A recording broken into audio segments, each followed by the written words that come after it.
오늘 제목은 하나님의 가족입니다. 그리고 말씀은 창세기 45장 16절에서 20절 말씀입니다. 우리 하나님의 말씀 같이 보겠습니다. 제가 한 절, 여러분이 한 절 이렇게 읽겠습니다. 요셉이 형들이 왔다는 소문이 바로의 궁에 들림에 바로와 그의 신하들이 기뻐하고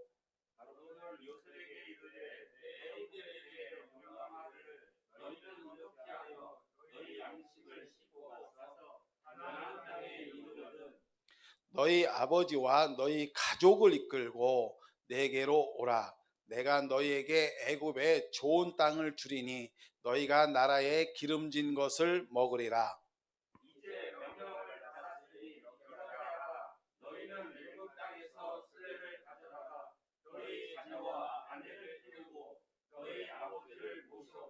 네, 20절은 같이 읽습니다. 또 너희의 기구를 아끼지 말라. 온 애굽 땅에 좋은 것이 너희의 것임이라. 아멘. 제가 전에도 말씀드렸는데요. 제가 요즘 특히 집중하고 있는 것이 저의 정체성이고 그리스도인의 정체성입니다. 내가 그리스도 안에서 누구인가? 그리고 하나님과 나와의 관계는 어떤 관계인가? 왜 예수님을 통해서 나를 구원하셨는가? 라는 것들을 계속 지속적으로 묵상을 하는데 항상 결론은 그렇습니다. 나는 하나님의 자녀, 하나님의 가족이 되었구나. 이제 진정한 가족이 되었구나 라는 것이 항상 저의 가족입니다. 저의 마음입니다. 네. 오늘 이 성경 말씀은 요셉에 관한 이야기인데 우리가 잘 압니다.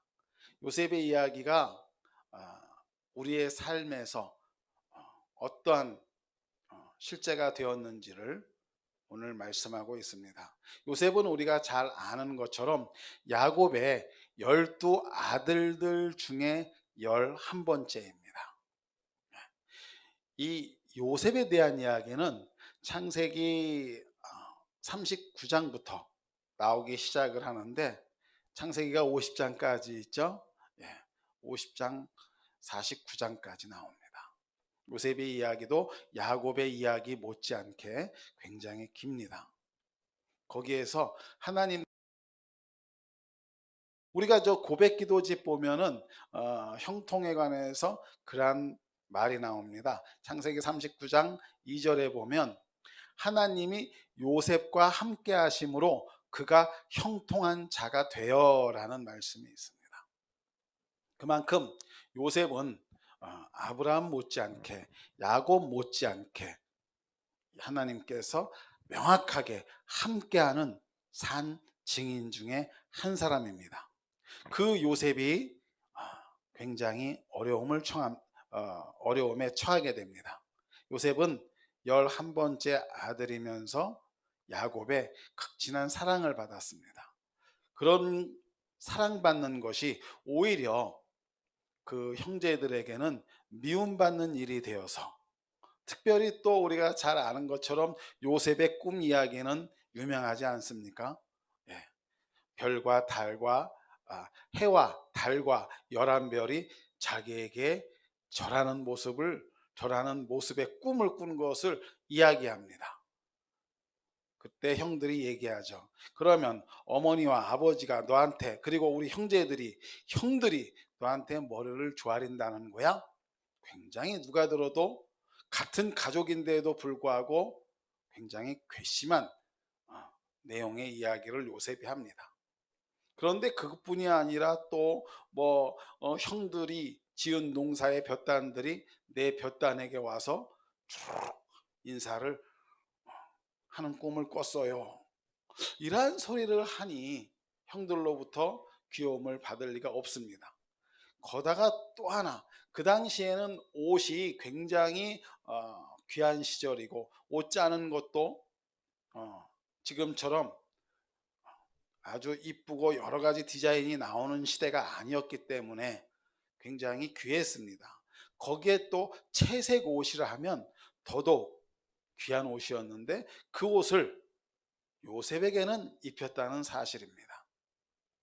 그래서 기회가 왔을 때 요셉의 형들이 요셉을 팔아 넘깁니다.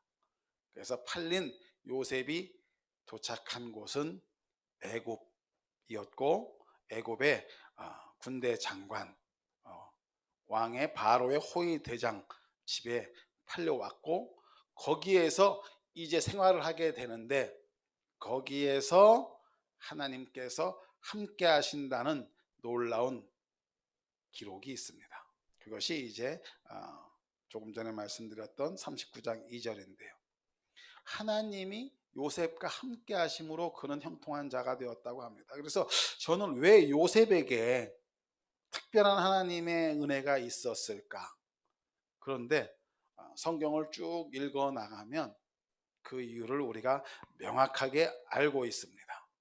그를 통하여서 하나님의 아름다운 계획들이 이어지고 실제가 되는 그러한 것들을 명확하게 압니다.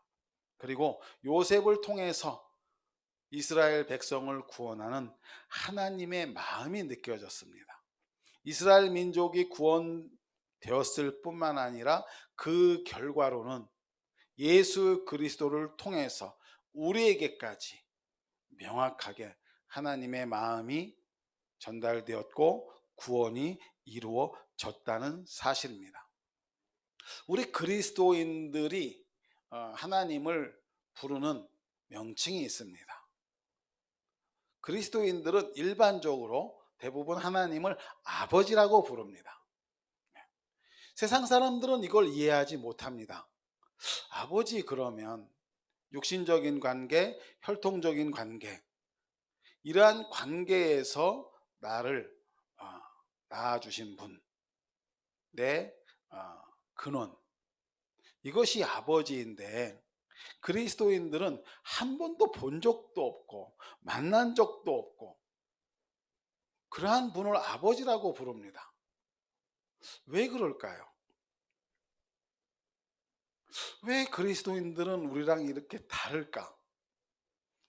그런데 하나님은 누가 뭐라고 하더라도 이 세상 만물의 창조주이고, 사실은 믿는 자나 안 믿는 자나 그들의 그 생명의 주인은 하나님이셔서 그분이 실제적인 아버지가 된다는 사실을 우리는 알고 그들은 모른다는 차이일 뿐, 실제적으로 하나님은 아버지이십니다. 세상 사람들이 이해 못해도, 그런데 아버지라고 부르는 우리들에게는 놀라운 특권들이 많이 있습니다. 세상 사람들이 기적이라고 하는 것들을 우리는 당연하게 여깁니다. 세상 사람들은 힘들어하는 문제들을 우리는 쉽게 정복을 해 나갑니다. 하나님의 지혜와 탁월함과 능력들이 하나님의 자녀들에게, 가족된 우리들에게 전달이 되기 때문에 그렇습니다. 결론부터 말씀을 드리면 모든 가족들은, 모든 가정들의 목표는 행복입니다. 그 행복을 위해서 살아갑니다.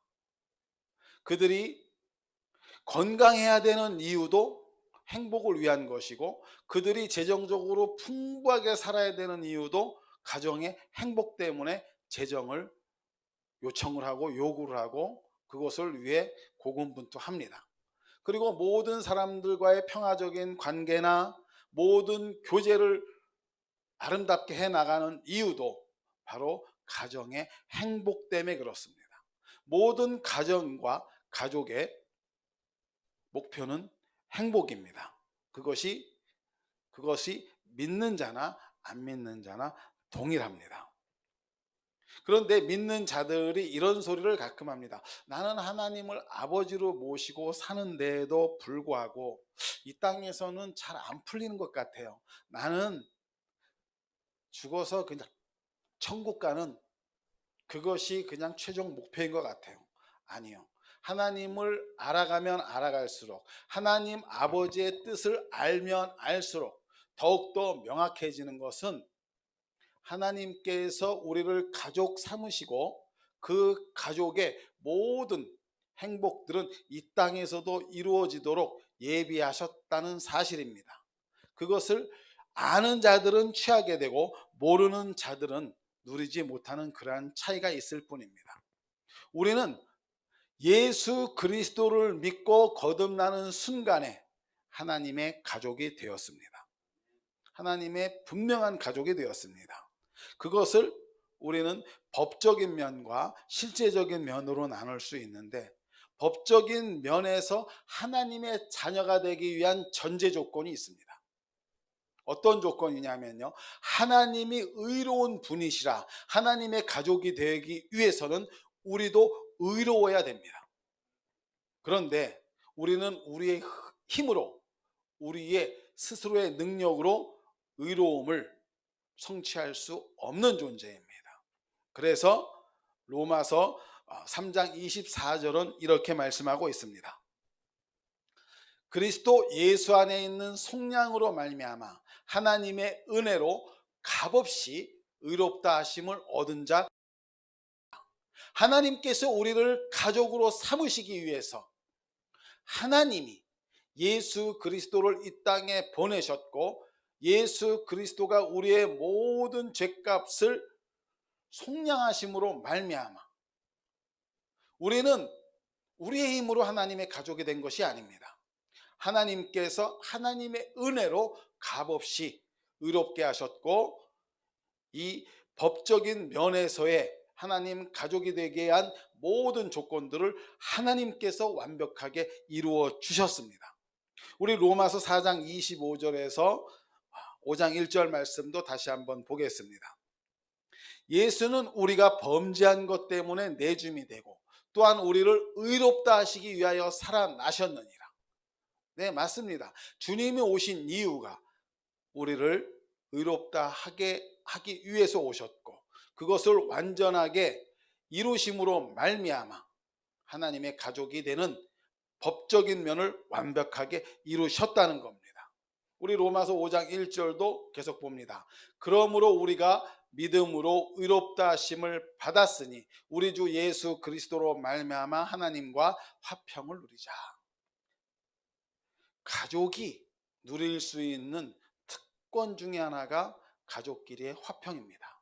하나님이 우리의 아버지가 되셨고 우리가 하나님의 자녀가 되는 그 가족의 관계가 법적인 면으로 이렇게 완벽하게 이루어졌기에 우리는 하나님과 화평을 누릴 수 있는 분명한 가족이 되었습니다. 우리가 거듭났을 때 하나님의 가족이 된 증거의 말씀들은 너무나 많습니다. 그 중에 한 가지 로마서 8장 14절 한 번 더 보겠습니다. 무릇 하나님의 영으로 인도함을 받는 사람은 곧 하나님의 아들이라. 네, 우리는 이제 예수 그리스도와 한 영이 되었습니다. 고린도전서 6장 17절에 보면요, 주님과 합하는 자는 한 영이다 라고 말씀하고 있습니다. 우리는 하나님과 한 가족이 되는 조건으로서 완벽하게 이제 예수 그리스도와 함께한 합한 한 영도 되었기에 이제는 정말 완전한 조건에 법으로 인정할 수밖에 없는 그러한 하나님의 가족이 되었다는 사실입니다. 그 다음에 이제 또 한 가지 실제적인 면에서도 정말 우리가 하나님의 가족이 되었고 자녀가 되었는가? 성경은 이렇게 얘기하고 있습니다. 너희가 거듭났을 때 너희에게 실제적인 면에서 자녀가 된 것이 무엇이냐면 하나님의 생명이 너희에게 전이되었다. 이렇게 얘기하고 있습니다. 우리가 잘 아는 말씀 있죠? 하나님이 세상을 이처럼 사랑하사 독생자를 주셨으니 이는 그를 믿는 자마다 멸망하지 않고 영생을 얻게 하려 하심이라 그랬는데, 그 영생이 영원히 사는 생명인데 그것이 바로 하나님의 생명, 조의 생명이라는 것입니다. 이 생명이 하나님의 자녀가 된, 하나님의 가족이 된 우리들에게 주어졌다는 사실입니다.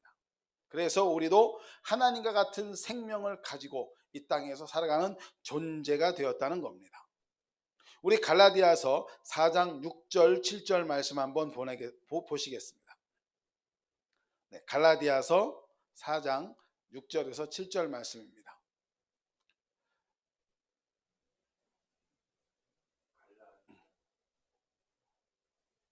갈라디아서인데 로마서 4장 6절 7절이 그렇게 표시가 되어 있는데 내용은 갈라디아서 내용입니다. 시작. 너희가 아들임으로 하나님이 그 아들의 영을 우리 마음 가운데 보내사 아빠 아버지라 부르게 하셨느니라. 그러므로 내가 이후로는 종이 아니요 아들이니 아들이면 하나님으로 말미암아 유업을 받을 자니라. 하나님의 자녀가 되면 하늘나라에 살 뿐 아니라 그 나라에 있는 것들에 대해서 유업을 받을 자라고 말씀하고 계십니다. 유업이라고 말씀하고 있습니다. 유업으로 주어진 것들이 뭐가 있을까요? 유업은 우리가 받을 수 있는, 지금으로 세상적으로 얘기하면 아버지로부터의 상속권을 이야기를 합니다. 우리가 받을 수 있는, 하나님으로부터 받을 수 있는 유업, 이 세상에서 얘기하는 상속권을 받을 수 있는 권리가 우리에게, 가족된 우리에게 주어진 것이 바로 실제적인 면이라는 것입니다. 우리는 하나님의 생명을 받았습니다. 그래서 하나님의 생명을 가지고 살아가는 존재입니다.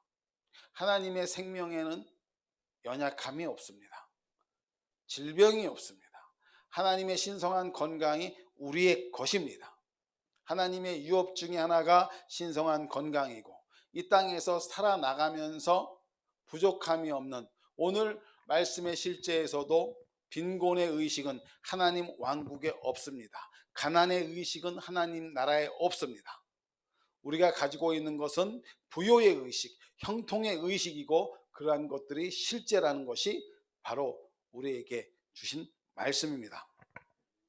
우리에게 유업으로 주신 것들이 많이 있는데요, 그 중에 어떤 것들이 있냐면 베드로전서 1장 3절에 보면 이렇게 말씀하고 있습니다. 베드로전서 1장 3절 말씀입니다.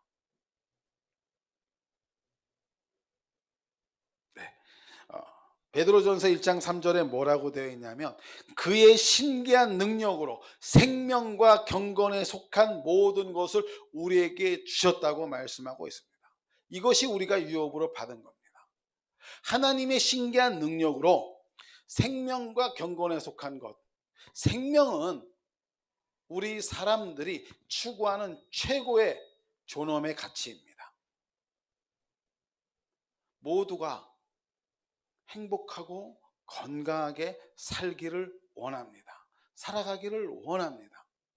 생명은 우리 모두가 장수하기를 원하는 것 중에 하나입니다. 우리가 두려워하는 것이 사망이고 우리가 두려워하는 것이 죽음입니다.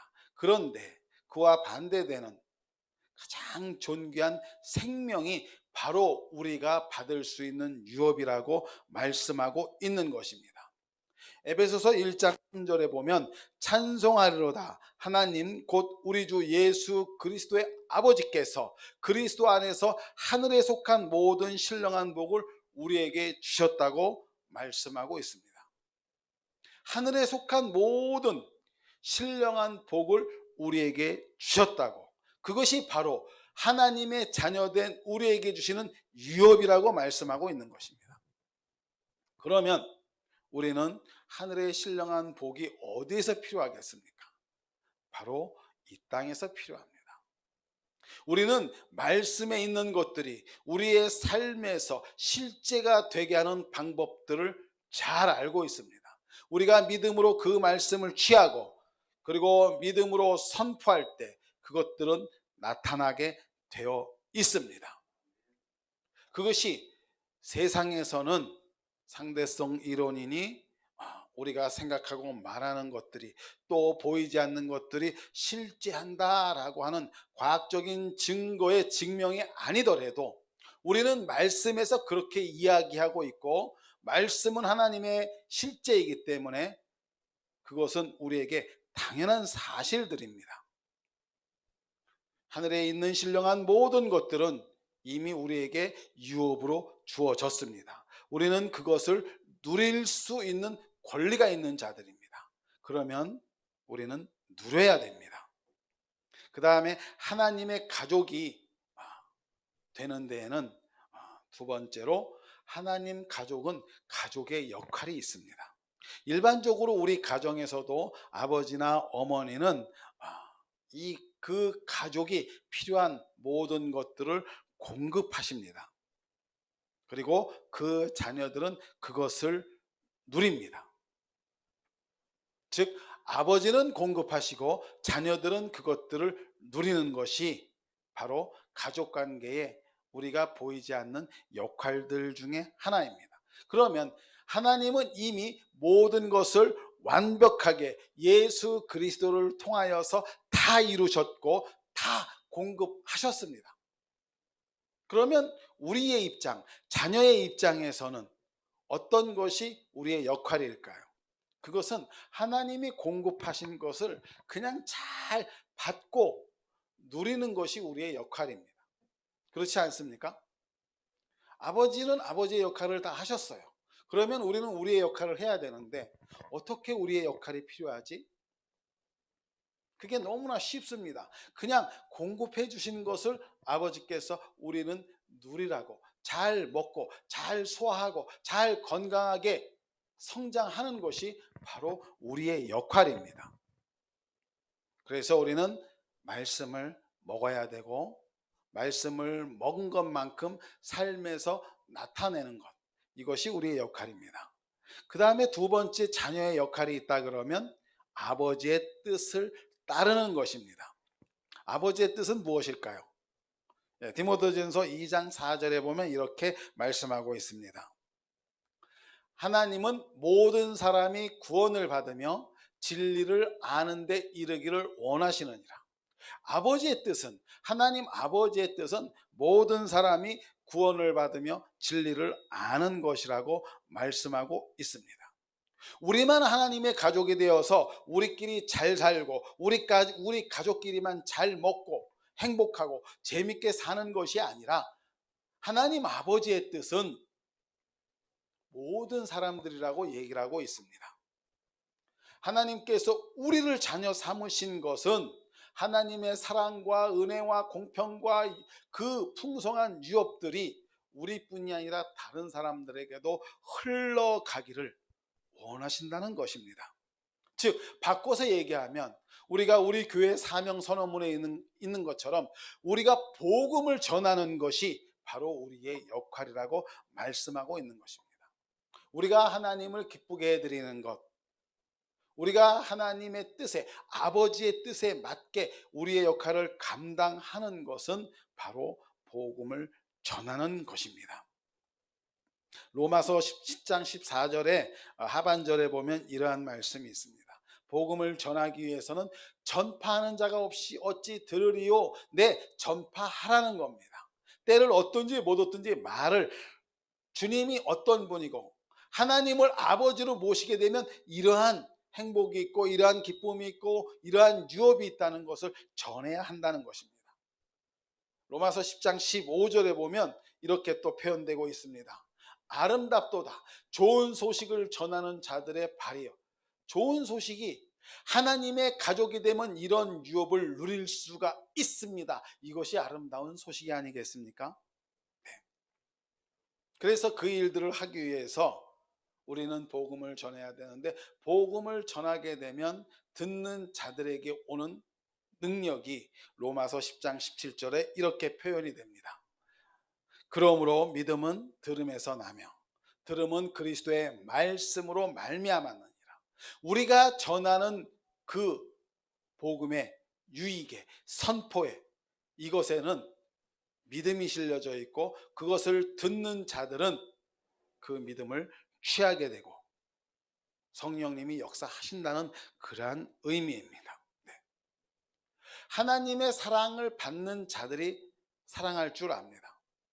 우리가 대부분 그렇게 얘기를 합니다. 지금은 세상이 악해져서 이혼 가정이 많고 또 한부모 가정이 참 많습니다. 일반적으로 사고를 치는 청소년들이 있습니다.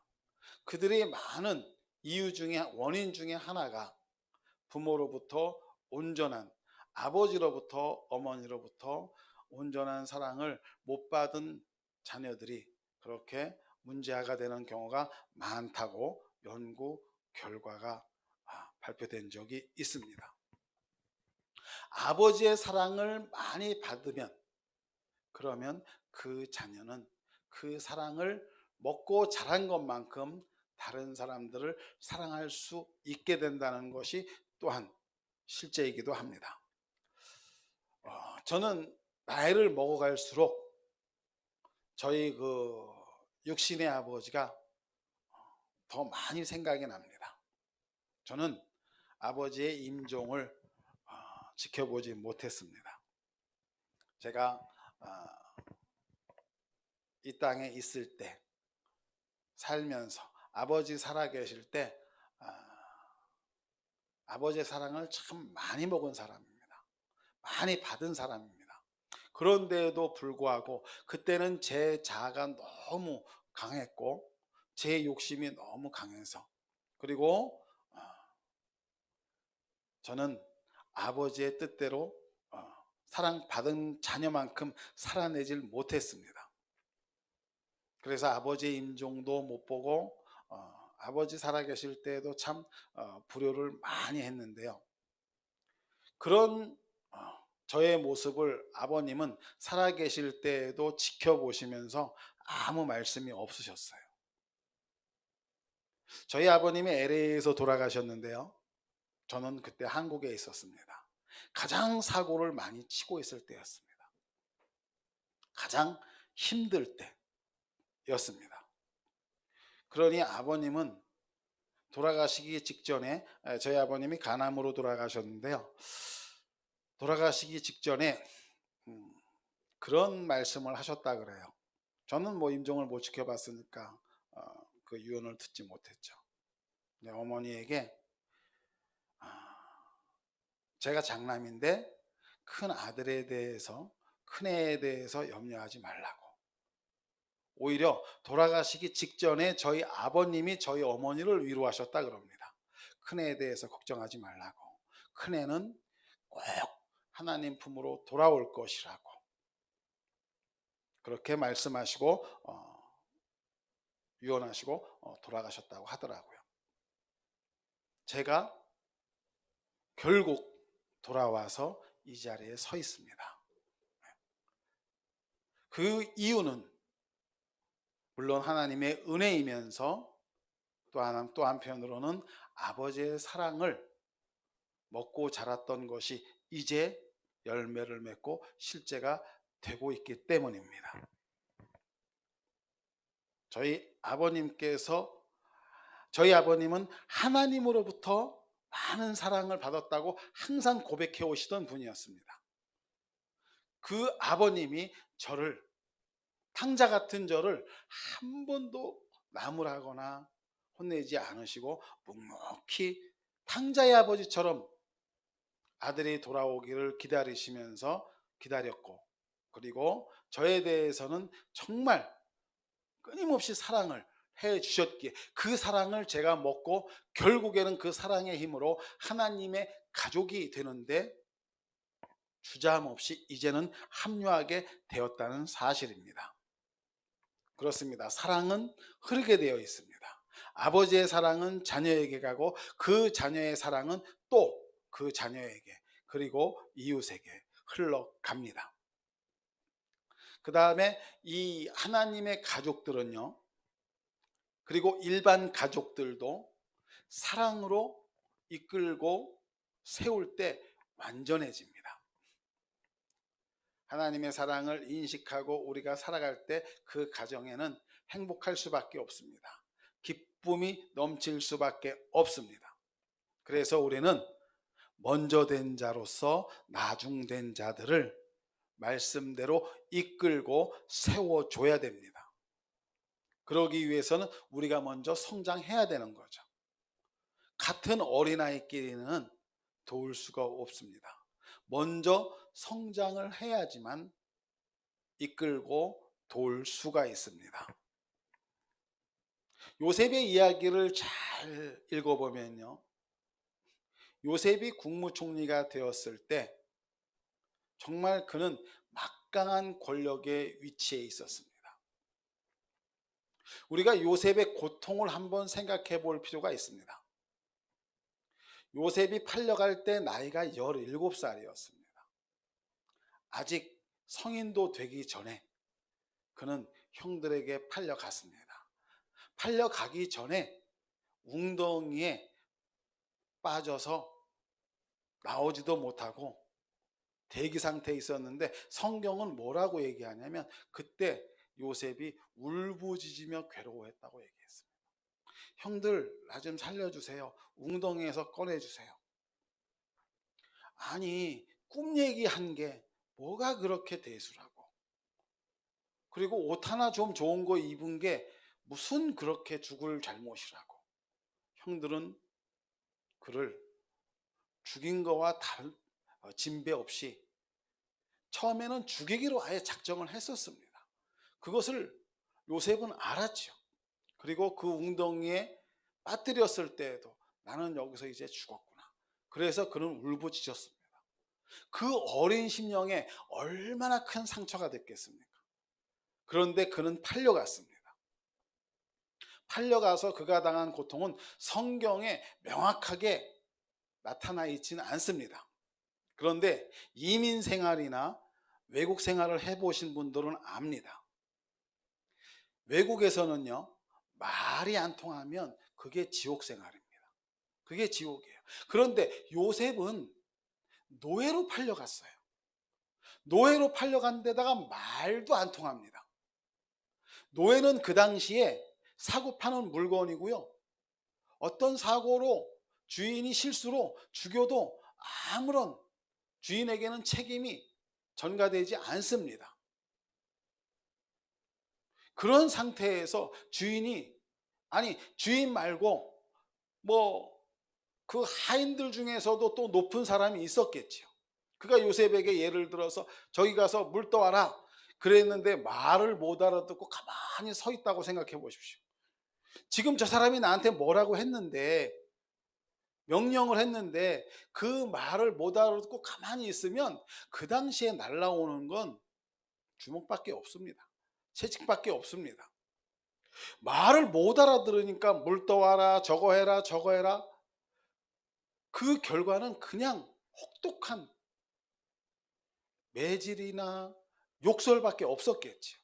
그럴 때 그의 심령 속에 어떤 것이 싹텄겠습니까? 정말 죽음밖에 없는 그러한 상황에서 그에게는 원한이 쌓여 있을 수도 있습니다. 그런데 그는 나중에 형들을 만났을 때, 그것도 자기는 그 당시 문화, 경제, 정치의 전 세계 최고의 중심 국가, 가장 강대한 국가 애굽의 총리가 되어 있는 상태에서 13년 전에 형들을 만납니다. 그들은 몰라봤지만 요셉은 한눈에 알아봤습니다. 그런데 그의 심령 속에는요, 그 원한이 쌓여 있던 것이 아니고, 우리 같았으면 정말 그랬을 거예요. 어떠한 방식으로든지 좀 원수를 갚았을까요? 갚는다고 해도 설사 그 누구도 할 말이 없었을 겁니다. 그런데 그는 그렇게 행동하지 않고 오히려 정을 억제하지 못하고 들어가서 울었습니다. 아버지의 소식을 묻고 자기 동생의 소식을 묻고 가정의 상황을 묻고, 그러면서 그것이 오히려 감사해서 그는 울었다고 저는 봅니다. 하나님이 나를 이렇게 앞서서 보내신 이유가 당신들을 살리기 위함이라고 나중에는 고백까지 합니다. 거기에서 저는 하나님의 사랑을 명확하게 볼 수 있었습니다. 그가 애굽에 먼저 팔려온 이유가 그가 그의 가족들을 살리기 위한 하나님의 계획이었던 것들을 명확하게 알았을 뿐만 아니라 그러한 고백을 그 가족에게 합니다.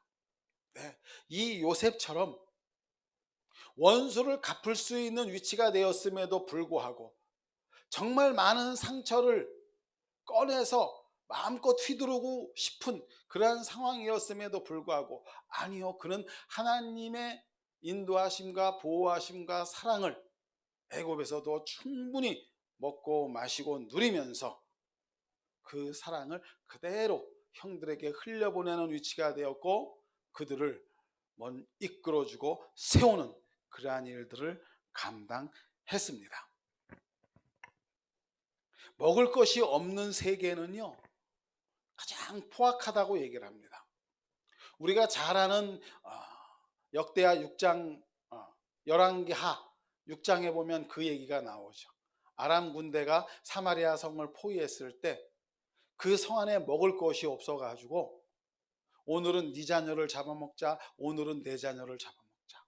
사람을 잡아먹는 그것이 우리가 지금 이 좋은 나라 대한민국에서 풍요롭게 사는 상태에서는 아마 실감이 안 갈 겁니다.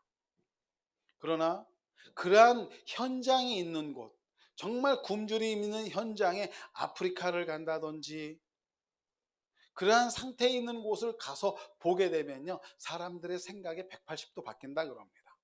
NGO에 있는 사람들이요, 그 현장에 갔다 오면 생각이 완전히 바뀐답니다.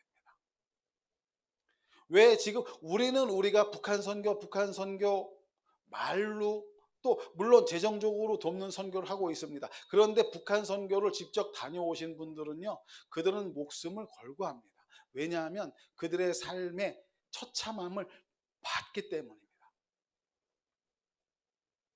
이 당시에 애굽의 상황도 별반 다르지 않았습니다. 가나안의 생활도 별반 다르지 않았습니다. 정말 처참한 그 7년 중에 이때 요셉이 만났던 시기는 2년이 막 지난, 그래서 도저히 제자리에 머물 수 없는 그 상황, 정말 외국에 가서 어떻게든지 식량을 구해야만 사는 그러한 상황 속에 있었던, 거기에서 요셉은 앞서서 보낸 자가 되었고 먼저 성장한 자가 되었고, 그리고 형제와 가족들을 이끌고 세울 수 있는 위치가 되었습니다. 요셉을 보면서 저는 이게 예수님의 모습이고 예수님의 예표라는 것을 금방 알 수가 있었습니다. 채찍을 맞고 고난을 당하면서 무엇 때문에요? 그의 사랑하는 가족 때문에 그 모든 고통을 감내하실 수 있었습니다. 우리는 예수님이 왜 우리를 위해서 속량하셨는지를 명확하게 말씀을 통해서 알 수 있습니다. 예수님이 왜 채찍에 맞으셨는지, 왜 십자가에 달리셨는지 이제는 잘 압니다. 그 이유가 바로 우리들을 하나님의 가족을 삼기 위해서라는 겁니다. 그리고 예수님은 우리들의 맏형이 되었습니다. 그게 참 재밌더라고요. 성경 말씀에 그 표현이 그대로 있습니다. 네. 우리 로마서 8장 29절 한번 보겠습니다. 네. 이게 세번역이거든요. 세번역 성경, 표준 세번역 성경인데 같이 한번 읽어보겠습니다. 시작. 하나님께서는 미리 아신 자들을 택하셔서 당신의 아들의 형상과 같은 모습이 되도록 미리 정하셨으니 이것은 그 아들이 대가족 안에서 맏아들이 되게 하시려는 것입니다. 그 아들이 예수님이 대가족 안에서 맏아들, 맏형이 되게 하시려고 예수님이 우리를 위해서 오셨다고 말씀하고 있습니다. 네. 우리 성경 구절 한 번 더 봅니다. 요한복음 20장 17절. 예수께서 이르시되 나를 붙들지 말라. 내가 아직 아버지께로 올라가지 아니하였노라. 너는 내 형제들에게 가서 이르되 내가 내 아버지 곧 너희 아버지 내 하나님 곧 너희 하나님께로 올라간다 하라 하시니. 예수님이 이 땅에 오신 목적이 우리를 가족 삼고 우리를 형제로 부르시기 위해서 오셨다고 기록하고 있는 것입니다. 우리는 하나님의 가족이 되었습니다. 예수 그리스도의 속량으로 말미암아 값없이 의롭다 하심을 얻었을 뿐만 아니라 의롭다 하심을 얻음과 동시에 하나님의 가족이 되었습니다. 이 하나님의 가족이 된 우리가 하나님 안에서 누리는 이 행복을, 이 기쁨을, 이 충만함을 우리만 간직해서는 안 됩니다. 그것을 이제 나눠야 됩니다. 제가 이 하나님 가족에 대해서 언젠가 어떤 분하고 나눈 적이 있었는데 그분이 그러더라고요. 하나님의 가족에 대해서 하나님의 유업을 우리가 누리고 있는 건 맞는데 이 유업을 우리끼리 나눠야 더 많이 나누지 않을까요? 그러더라고요. 근데 농담이죠. 네. 아니요. 하나님의 유업은 하나님을 모르는 사람들에게 하나님의 가족이 되도록 하여서 나누면 나눌수록 그 유업은 오히려 더 풍성해집니다. 더 넉넉해집니다. 이제 우리는 분명하게 우리 자신이 누구인지 인식을 해야 됩니다. 우리는 하나님의 가족입니다. 하나님은 아버지시고 예수 그리스도는 맏아들이 되셨고 우리는 그의 형제들이 되었습니다. 우리가 하나님의 가족이 되었으므로 이제 가족으로서 해야 될 일들도 명확하게 이제는 알게 되었습니다. 하나님의 가족은 좋은 것들을 누리기도 하지만 그 가족의 행복을 흘려보내고 전하면서 하나님의 가족을 확장하는 일들이 바로 하나님 가족이 해야 되는 일들입니다. 우리 옆에 있는 분들에게 말씀하겠습니다. 당신은 하나님의 가족입니다. 우리는 형제입니다. 우리는 하나님의 자녀입니다. 우리는 하나님의 가족입니다. 기도하시겠습니다. 하나님 아버지 감사합니다. 하나님께서 저희들을 가족 삼아 주셔서 감사합니다. 가족 삼으시고 가족으로서 누릴 수 있는 유업을 주셔서 감사합니다. 우리는 이것들을 우리만 취해서 우리만 누릴 것이 아니라 이제는 이 행복을 모르는 많은 자들에게 전달하고 흘려보낼 것입니다. 우리가 하나님 가족으로서 당당하게 이 땅에서 하나님을 아버지로 부르는 존재가 되게 하신 그 은혜를 감사하며 예수님의 이름으로 기도합니다. 아멘.